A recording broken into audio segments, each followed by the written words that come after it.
राक्षसी विद्याएं सारी पढ़ाई जा रही है। क्या पढ़ाया जाता वहां पर? का से कौवा, गा से गधा, हा से हिरण्याकश्यपु। जैसे ही प्रहलाद गए, अब सारे वहां के बच्चे जो भी हैं वो सब पढ़ रहे हैं, पर प्रहलाद जी नहीं पढ़ते हैं।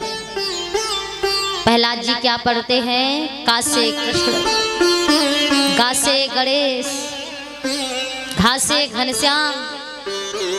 और देखा भक्त प्रहलाद ने बोर्ड पर लिखा, इस संसार के भगवान कौन है? हिरण्याकश्यप।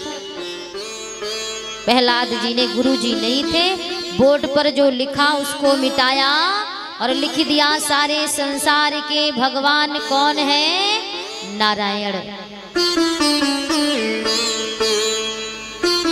भक्त प्रहलाद जिस समय पढ़ रहे हैं तो देखिए, संगति का जीवन में बहुत प्रभाव होता है। इसीलिए कहते हैं, वरभल वास नरक कर ताता, दुष्ट संग जन देई विधाता। बाबा गोस्वामी जी मानस में कहते कि परमात्मा नरक में डाल दे, पर दुष्ट का संग कभी, बोल दो जरा, न दे। और ये तो दुष्ट का संग हो जाए तो भक्त प्रहलाद जैसा भक्त होना चाहिए, जो दुष्टों में रह करके अपना प्रभाव जमा दे और उनकी भी बुद्धि को बदल दे। प्रहलाद जी ने वही किया। सारे बच्चे इतने दिनों से राक्षसी विद्या को पढ़ रहे थे, पर प्रहलाद जी ने क्या किया? अपना प्रभाव जमाना प्रारंभ कर दिया। एक दिन चले गए गुरुजी, प्रहलाद पढ़ाते हैं, आज गुरुजी नहीं, आज हम पढ़ाएंगे। और क्या पढ़ाया? माताओं, आप लोग पढ़ना चाहोगे?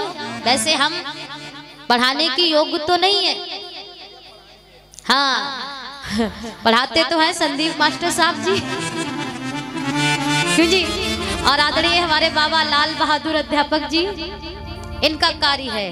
पर आओ, प्रहलाद जी पढ़ा रहे आज, और प्रहलाद जी जो पढ़ा रहे हम भी पढ़ते हैं वही।